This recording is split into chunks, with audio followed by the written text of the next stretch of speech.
자, 오늘은 이제 어제 이어가지고요. 어디서, 왜요? 어디서 외칠 거냐? 어디서 외칠 거냐 하는 말씀을 모두 드리려고 합니다. 그래서 오늘은 어디서, 누가, 여기까지 오늘 말씀을 드리려고 하는데, 어제 뭐가 있죠?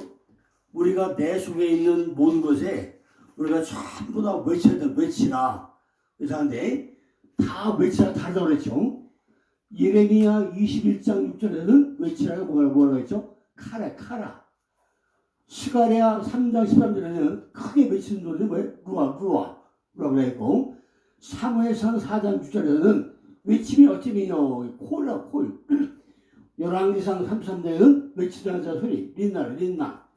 그 다음에 신약에 와서는 마태복음 3장 3절, 마가복음 1장 3절, 누가복음 3장 4절, 요한복음 1장 3절엔 뭐예요? 보아오 라고 했어요. 이렇게 우리가 내 속에 있는 영들에게 우리는 날마다 외쳐야 됩니다. 그죠?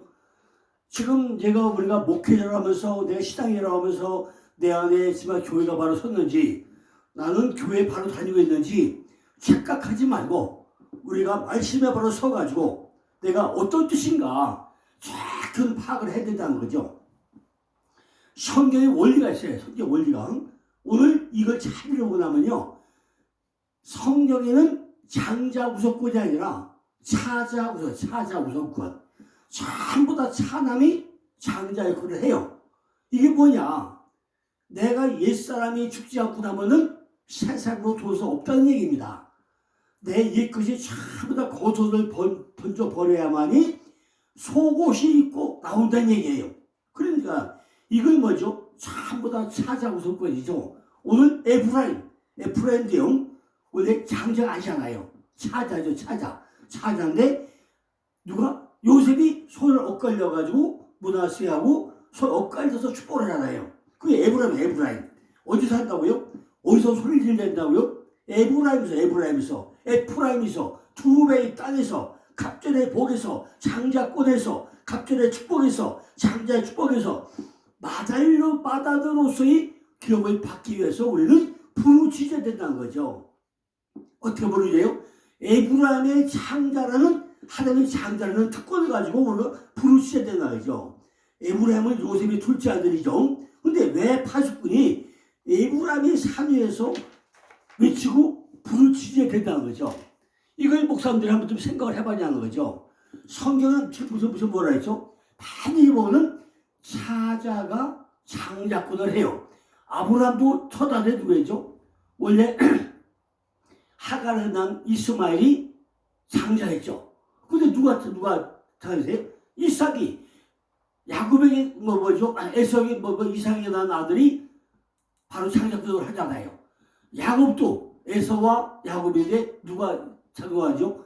야곱이 장자권이 되잖아요. 이렇게 전부 다 차자우석권이다. 차자우석권이. 그러니까 내가 옛사람이 첫사랑이 죽지 않고 나면은 절대로 우리는 다음으로 못 나간다는 얘기죠. 하나님께서는요, 우리들에게 축복을 주시되 더 많은 축복을, 갑절의 축복을 주시길 원하기 때문에 에브라임을 앞서고 있다는 거예요. 우리가 에브라임이 같이 되지 않으면 절대로 우리는 뭐하네요? 갑절의 복을 받을 수가 없다는 이야기입니다. 그럼 우리가 어떻게 해야 에브라임과 될 수 있느냐? 이게 가장 중요한 얘기 아닙니까? 내가 어떻게 해야 에브라임 될 수 있느냐? 가장 중요한 것은 내가 에브라임의 자리에 들어가야 된다는 거잖아요. 여호수아가 에브라임 지파였죠. 여로보암도 에브라임 지파였죠. 므낫세 지파는 물론 나디오 반은 요단 한쪽에, 반은 그 건너편에 있다고 그랬죠. 더 힘이 없고 보잘것없게 됐다는 것입니다. 이를 예견하는데 야곱은 팔을 어긋맞겨가지고, 그죠? 팔을 어긋맞겨가지고 에브라임과 므낫세를 축복을 했는데 나도 한다. 그죠? 나도 한다 하면서 축복을 합니다.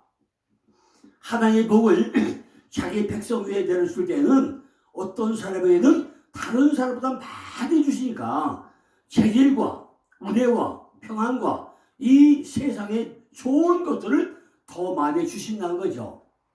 그러면요, 종종 적게 받을 것 같은 사람에게 가장 또 많이 주신다는 거예요. 그는 세상에서 약한 것을 택하시고 먼지 가운데 가난한 사람들을 일으켜 세운다고 그러잖아요.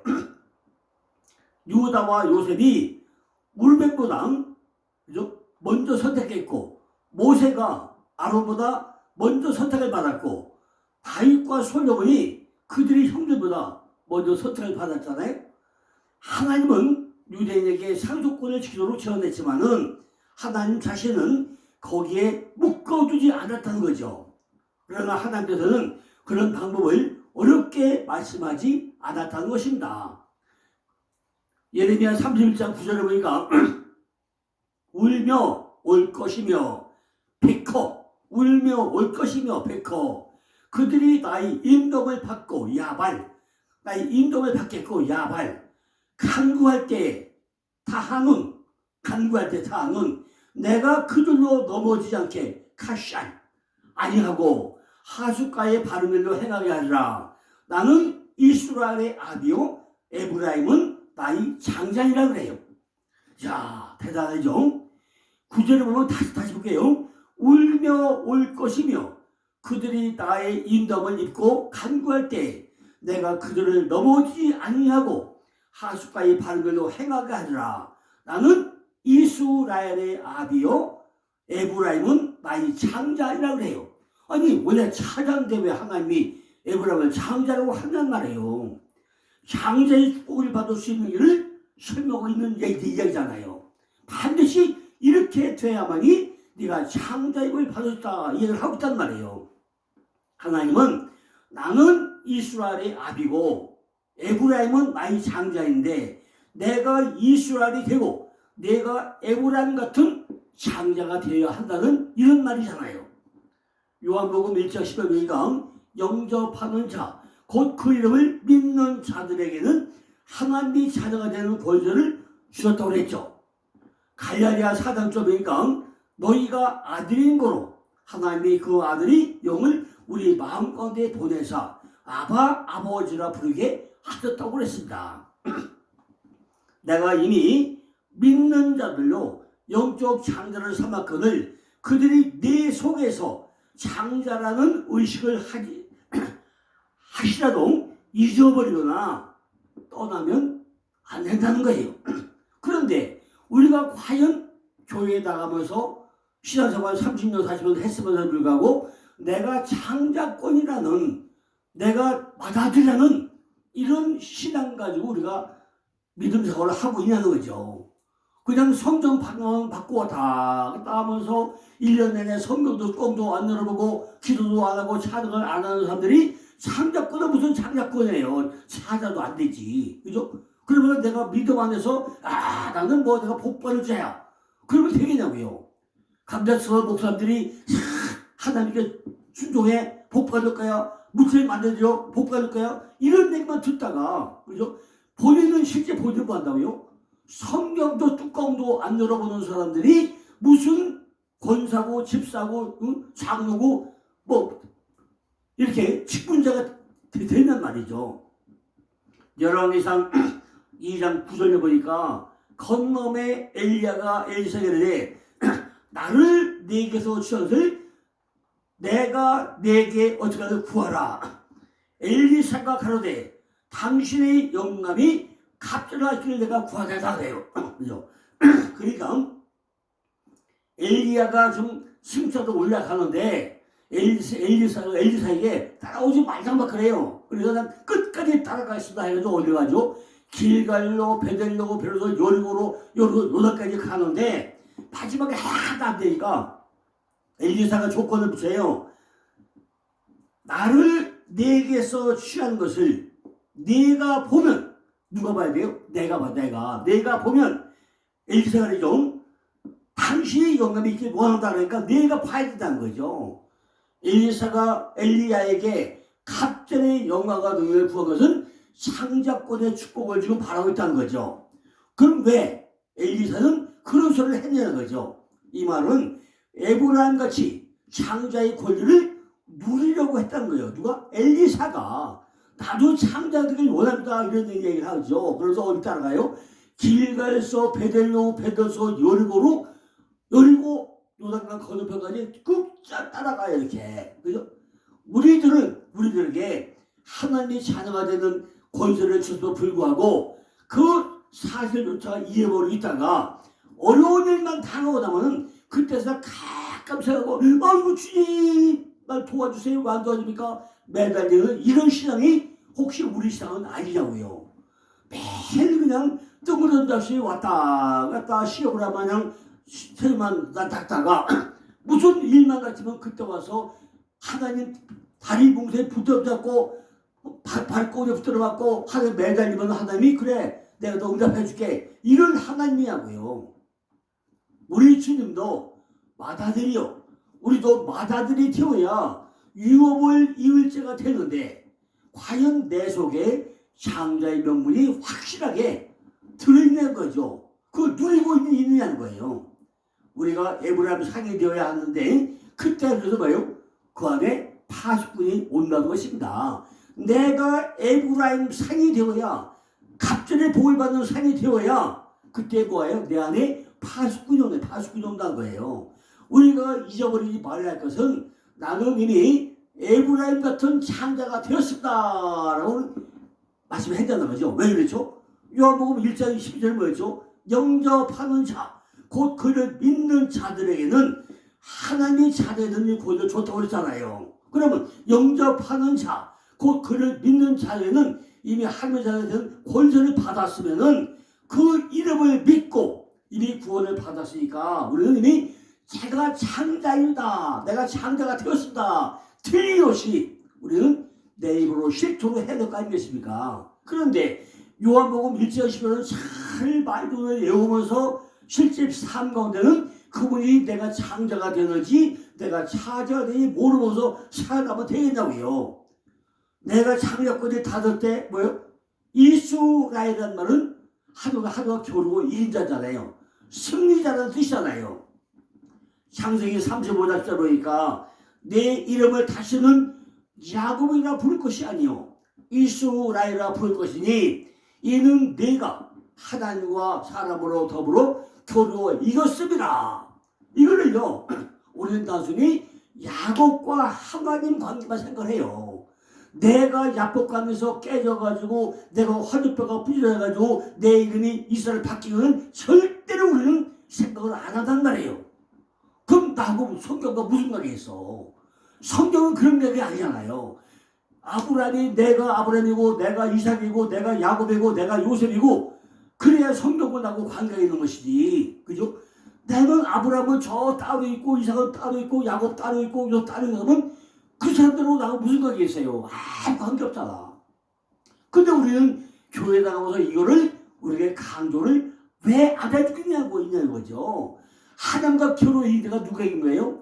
내가 신앙생활 할 때마다 시작부터 지금까지 하나님과 결국 이긴 자가 되어서 내가 창자권을 받아야 복을 받는데 그거는 야곱이지 내가 아니었다. 이러면 복은 야곱이지 내가 받아요? 아니잖아요. 내가 하나님과 사람으로 더불어 이겼다. 누가? 내가 이겼다는 거죠. 따라서 그 이름은 하나님과 결국 이긴 자라고 해석해왔지만은 이 문구에 대한 정확한 번역하면요.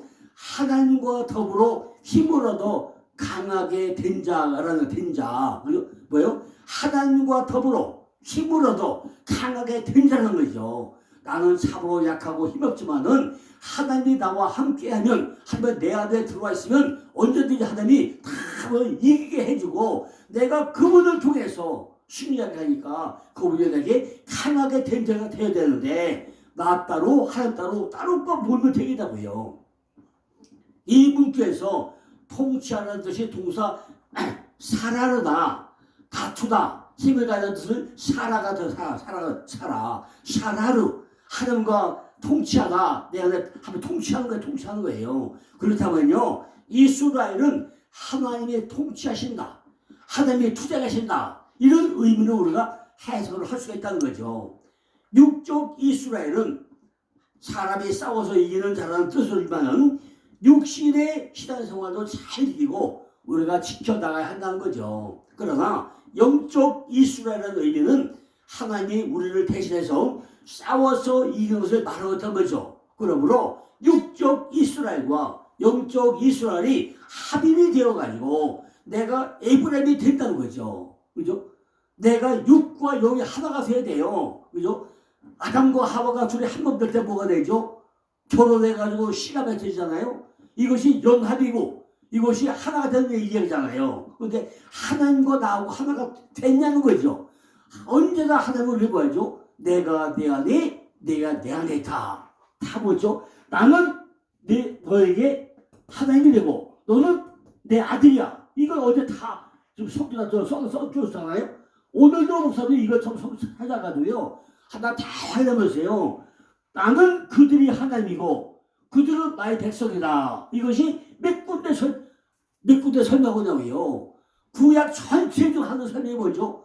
나는 너의 하나님이고 너는 내 백성이야. 너는 내 아들이야. 이 얘기잖아요. 그게 영적 이스라엘의 의미는 하나님이 우리를 대신해서 싸워 이긴 것을 말하는 것이 영적 이스라엘이잖아요. 그래 이건 뭐죠? 육적 이스라엘과 영적 이스라엘이 합의될 때 뭐가 돼요? 내가 에브라임이 돼. 에브라임 두 배의 땅.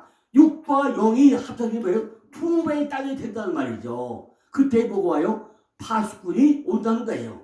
상당히 산 하루 높은 곳 하래요.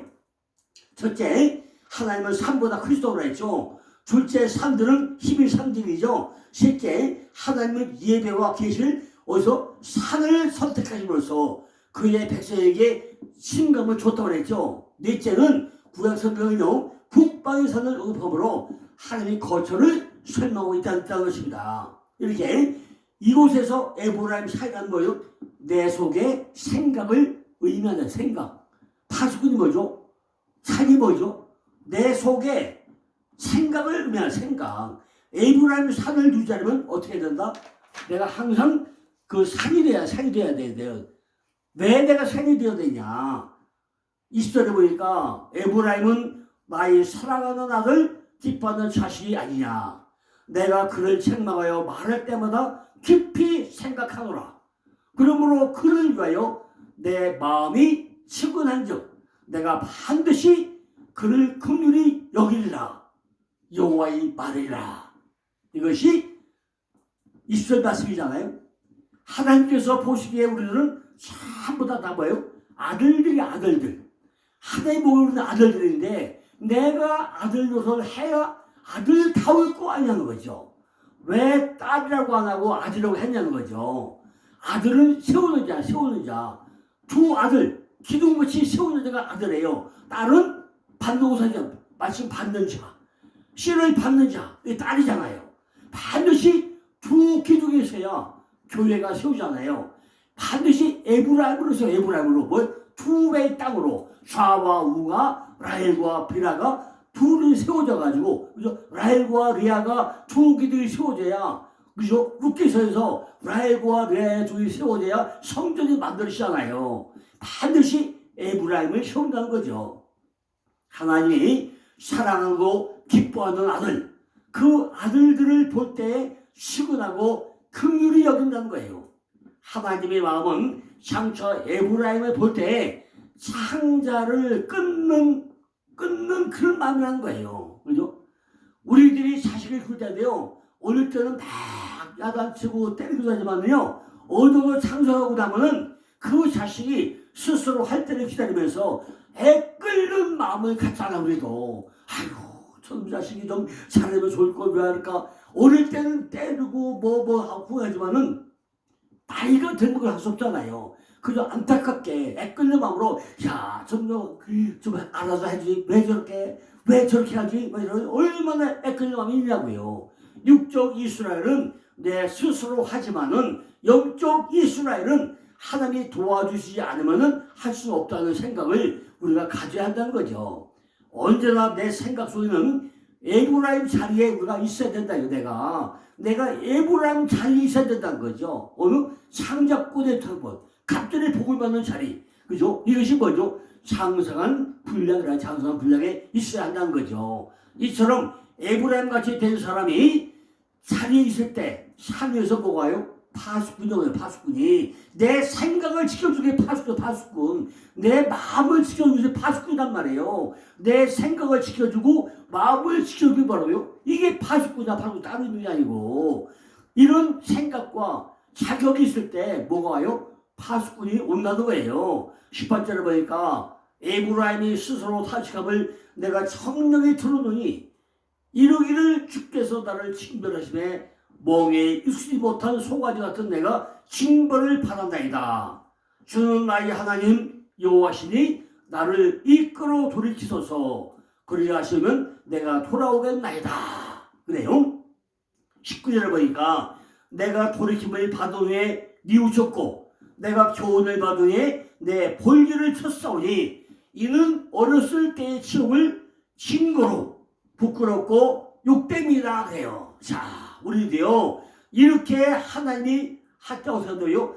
돌이킴을 받은 후에 슈브 회개죠. 회개. 돌이킴을 받은 후에 슈브 돌아가다 회복하다. 내가 회개하다 돌이킴을 받은 후에 내가 뉘우쳤고 내가 교훈을 받은 후에 내가 내 볼기를 쳤다는 거예요. 그죠? 내가 어렸을 때 치욕을 다 증거로 아이고 내가 왜 이렇게 했지, 내가 왜 이렇게 못했지, 이거 지금 왜 못했지 하고 내가 내 볼기를 친다는 거예요. 돌이켜야 한다는 거예요. 탄식하고 돌아와서 우리가 뭐예요?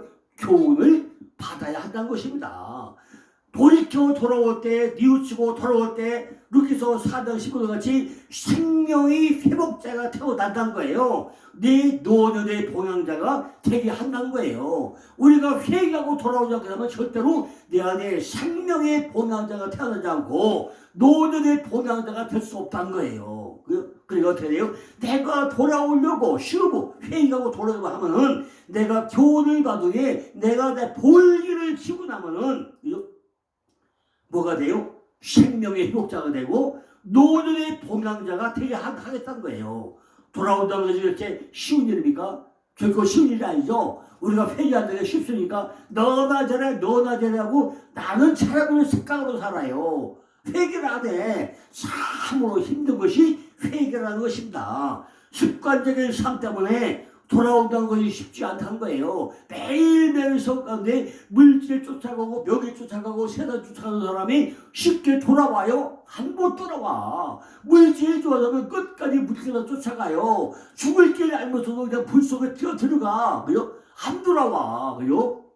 우리는 그러니까 어떻게 돼요? 습관적인 삶 때문에 정말 이게 하면 안 된다는 거죠. 돌아와야 돼요. 돌아오려면 뭐예요? 교훈을 받아야 돼요. 돌아오려면 교훈을 받아야 된다는 거죠. 이처럼 아브라함이 자리를 지키기 위해서도 스스로 탄식하고 돌이키고 하나님의 말씀으로 교훈을 받아야 한다는 거예요. 말씀을 열심히 받는 자가 에브라임이고 영적 창자이고 사랑하는 자이고 내가 기뻐하는 자라고 불려주겠다는 거예요. 우리 어떻게 하죠? 우리가 에브라임이 돼가지고 우리도 회개하고 돌아와서 내가 에브라임이 되고 내가 창자가 되고 영적 창자가 되고 사랑을 받는 자가 되고 내가 기뻐하는 자라고 부름을 받는 이런 자가 되어야 할 거 아니냐는 거죠. 자, 왜 누가 와요? 파수꾼이. 누가요? 나차로. 자, 파수꾼이 오늘 나차로.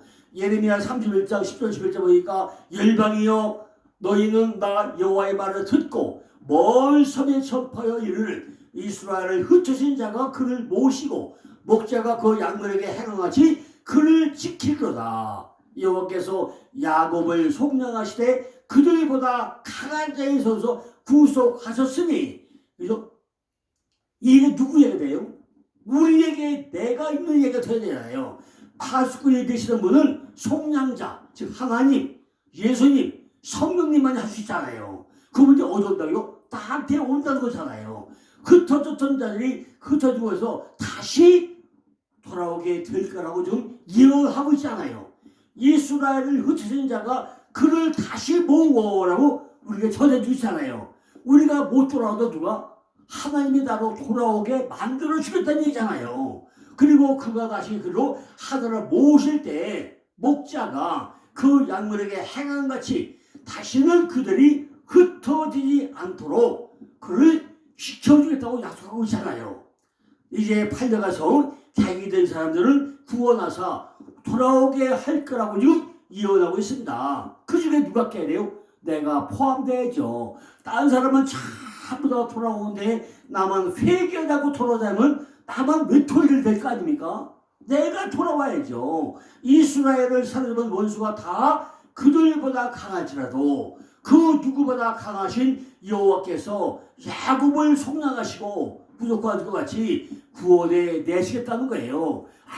아무리 믿는 자들이 세상 물질에 현혹되어도 물질을 우리가 죽을 때 가져갑니까? 안 가져가잖아요. 명예가 가져갑니까? 명예가 무슨 소용이 있어요? 죽고 나면 무슨 소용이 있어요? 주님과 동행하는 그 명예보다 더 큰 게 어디 있냐고요. 그러니까 우리는 정말로 믿음 안에 바로 믿음이 뭔가 주님이 뭔가 에브라임이 뭔가 창작권이 뭔가 잘 판단해 보시고 정말 야곱같이 우리가 속량받고 구속받은 것 같이 우리를 구원받는 놀라운 역사가 일어나기를 간절히 기원드립니다. 이 구속은 대가를 치러 사는 것이 아니라 조상들이 애굽의 손에서 거짓이같이 누가 한거예요? 지금 하나님이 해주겠다는 거예요. 우리가 내가 에브라임만 되고 나면은 그 파수꾼이 와가지고 전부 다 나를 지켜주겠다고 약속하고 있습니다. 자, 이제 내년요, 언제 할 거냐? 언제 할 거냐? 언제 할 거냐? 해답은 내가 간단해요. 외치는 날에, 내가 외치는 날에 한다는 거예요. 외치는 날에. 우리가 정말 이번에 이렇게 영상을 보면서요. 지금까지 내가 몇 번 했죠? 오늘 지금 그 마시는 통로화제가 10번째, 참 그 통로 일곱일곱으로 쭉 한번 보세요. 어떤 수준이 됐는지, 우리 시장이 어떤 상황인지, 내 상태가 어떤 상황인지, 내가 그리스도가 됐는지, 허리띠는 맸는지, 가족들은 맸는지, 내 안에 성전은 지어졌는지, 내 안에 목자가 있는지, 아니면 내 안에 사건 목자가 있는지, 아니면 염소색깔이 남아있는지 잘 판단해 보시라고요. 그죠? 그러면서 지금까지 우리가 말씀의 말을 서지 못했으면은 다시 회개하고 돌아와서 에브라임 산 위에서 누굴 파수꾼이 소리를 들으실 수 있도록 여러분들 귀가 열리고 입이 열리고 눈이 열리기를 간절히 기원하 드립니다. 이제 내일은요 언제 왜 언제 할 거냐 그때 또다시 말씀을 또 드리겠습니다. 감사합니다.